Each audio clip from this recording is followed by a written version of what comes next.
Hey, what's up? Good afternoon. Good afternoon. So I'm back again, y'all. Two videos one day. What's up? But it's a short one. Once again, I'm not preaching. I'm not preaching. Just point something out. I had a download why so many false prophets in these churches, from the mega church all the way to the basic size church. Let me read the scripture. You know I gotta read the scripture. I'm coming out of 1 Timothy chapter 6, verse 10. And it reads, "For the love of money is the root of all kinds of evil. And some people, craving money, have wandered from the true faith and pierced themselves with many sorrows." All right. There was a time, not that long ago actually, that these preachers, pastors, evangelists, bishops, and whatnot, they did not get a salary. When it was time for offering, you had, whether it was a visiting pastor or the presiding pastor of that church, you had a plate for the church and a plate for the pastor. Whatever you deemed to give the pastor for that Sunday, that's what he got. If there was a visiting pastor, the presiding pastor of that church didn't get nothing. That money went to the visiting pastor for that Sunday. Boy, when they incorporated salaries in these churches, that's when it all went down. I'm trying to tell you now. When I was 17, I had left my mama church and I had started going to this church with my cousin. And at this church, it was like you had the main pastor, and then it was a big church, the main pastor, and he had all these evangelist people under him, like other pastors, whatever. So let's say, for the sake of the story, 20 people, because it's a big church, right?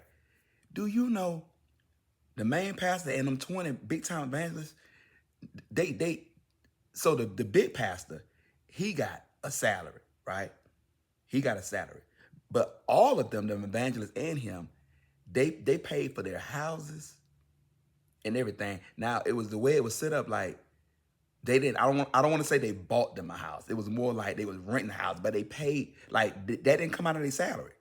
Like that was part of the deal. Like they rented them houses. This when I was in the DC area, I was 17. But now, some of these mega churches, they buying them, y'all know, planes. And this is outside of their salaries. Planes, cars, houses, all this that the church is paying.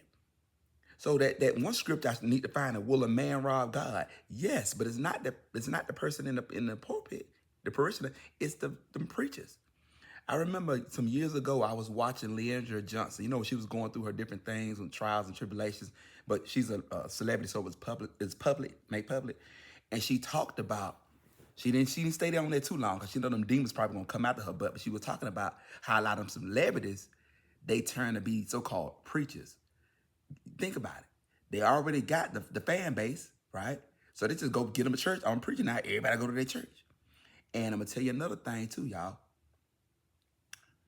You may have heard, like, let's say drug dealers, not the average joker, but maybe big time drug dealer.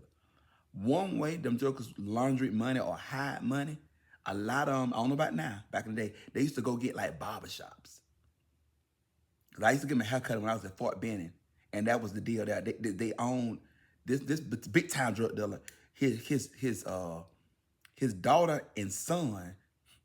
Well, put it like this: his daughter owned the salon next door, and then he owned the barbershop. He cut hair in there sometimes, but you hardly seen him. But a lot of the jokers that was in there was drug dealers too.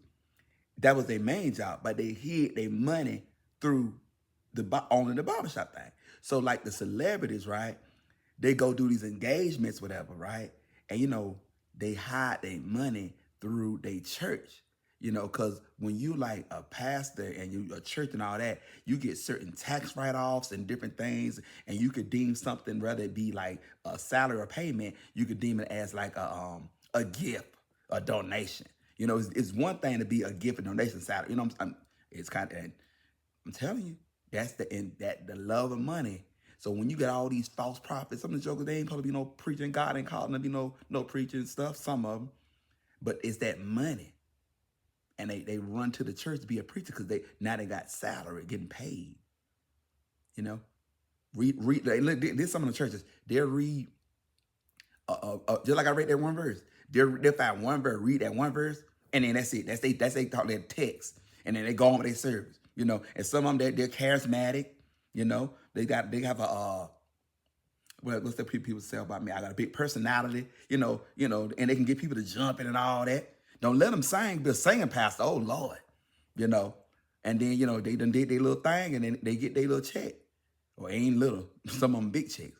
But yeah, that's why you have a lot of these false prophets all over, because they jumping on the money. Some of them are felons. They can't get a regular job, but they can go be a preacher. Now, I'm not by no means knocking a felon. God can use anybody to pull, and he pulled me out the mud. He can pull anybody out the miry clay. But I'm just saying, some of them, they can't get a job, but I can go preach. Huh? Or they may not be a felon, but they can go be a preacher and get some money. Huh? I'm just putting y'all on game, letting y'all know something. You know what I'm saying? It's a real thing. Oh, yes. Oh, yes. The love of money. The things people would do for money. And they say desperate times calls for desperate measures. My goodness. But robbing God's children. I said God, y'all. Ooh, Lord. I need you had the cussing y'all. Every time I use the wrong name, I need to throw some money in there. Yahuwah. Robbing Yahuwah's children. And then you got this one preacher. Y'all know him out in I think he in Texas. Wanting the congregation to give him wanting each member in the congregation to give his ass $2,100. Because the tornado tore up the church. He's not preaching over in Joel Osteen church. That's a whole mess over there. In his church, everybody going to heaven. Oh, God gonna bless you with this, and everybody going to heaven. It's so nice,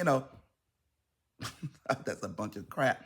So he over there preaching why his church. But catch this now. Why your church ain't got no insurance?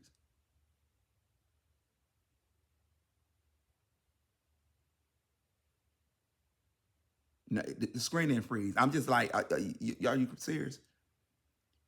You ain't got no insurance to cover that. And you ask, these folks can holler pay they rent and they mortgages, and you want $2,100 from them. The hell if I give them $2,100? Y'all wake up. Wake up. Some of these preachers, a lot of you got your ones and twos that's about the father business. But the majority, I ain't even sorry to tell you, the majority is not. The majority of them is not. I'm sorry for that ring light glaring in my eyes, and y'all see all that. But yeah, the majority is not, y'all. They not. All right, y'all be blessed. Enjoy y'all the rest of y'all evening. We got some rain over here. It stopped. I think it was thundering and all that kind of carrying on, but it didn't stop. All right, y'all be blessed. All right, bye.